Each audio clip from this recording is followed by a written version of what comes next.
La Marsa y la Tierra is a Mexican story. Once upon a time, in the vast land of Mexico, a wetland called La Marsa and a land called La Tierra lived. La Marsa was a beautiful place surrounded by humidity and inhabited by abundant flora and waterfowl. La Tierra, on the other hand, was arid and had large mountains and sprawling grasslands on a vast expanse of land. The two lands looked like opposite worlds from a distance. One day, La Marsa called out to La Tierra. "Tierra, I'm in a place full of humidity every day, everything is covered in greenery, but what about you? Isn't it dry and too spacious to be lonely?" La Tierra thought for a moment and then replied. "I am a vast land, with the wind blowing through and the starry sky beautiful.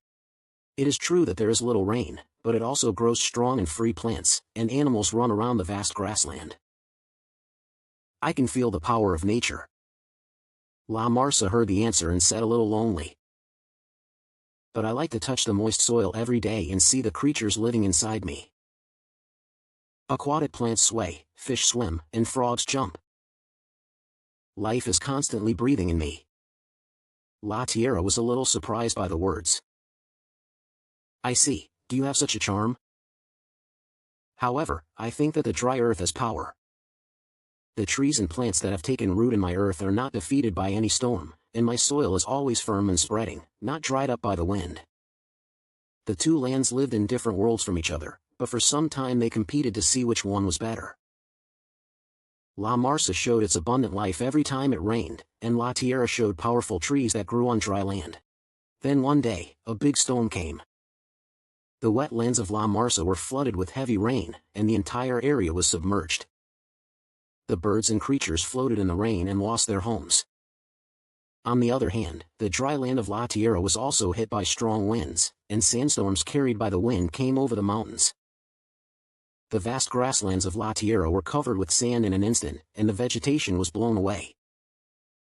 Both lands were keenly aware of how small they were in the face of the forces of nature. Once boasting their usual strength, after the storm passed, La Marsa and La Tierra spoke to each other again. "Tierra, I should have admitted, as you said, that the dry earth has power, but I also know the importance of life being nurtured as a wetland. After the storm, new life is breathing on my water's edge."